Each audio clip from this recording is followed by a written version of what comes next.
But first at 5, it's a story we first brought you breaking today at noon. A judge ruling a group of 16 people accused of trying to falsely certify President Trump as the winner of the 2020 election will not face trial.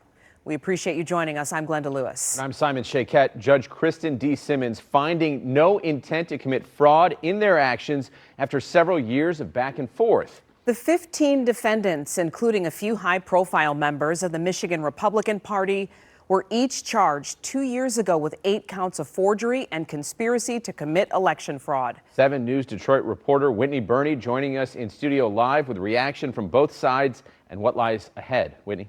Well, Simon and Glenn, today's ruling a major blow to Michigan's Attorney General Dana Nessel and other prosecutors as similar cases in 4 other states have been hit with similar setbacks. While Nessel believes the evidence here was clear, those accused are celebrating a victory on what they say was retaliation.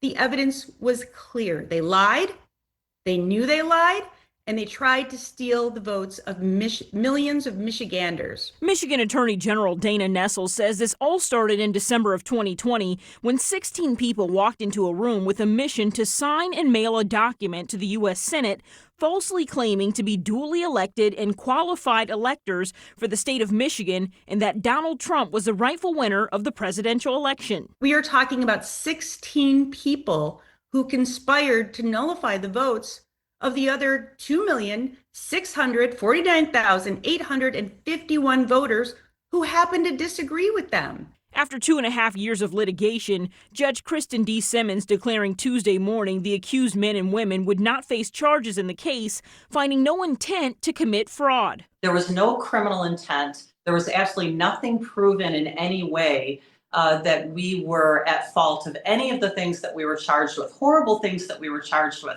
I was looking at 84 years in prison, and it's taken us 2.5 years to fight this. Michonne Maddock, one of the 16 defendants in this case. What do you want people to know about what you guys were attempting to do during that time when it came to the election? You know, it's really easy, and Judge Simmons brought it up. We went Facebook Live and said that we were never meant to replace the electors that were in the Capitol, that what we were doing was signing a document to go alongside in case it was needed.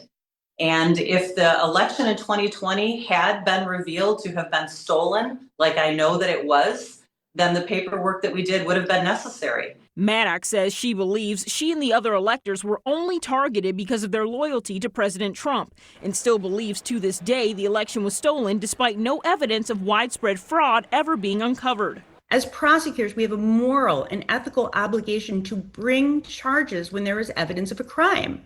And despite today's very wrong decision, the evidence is clear and overwhelming. Now, Maddox says she is now exploring litigation options as she believes her civil rights were violated. The Attorney General says they'll determine at a later time if they will appeal the judge's decision. Simon. All right, Whitney, thank you for the live report. All right.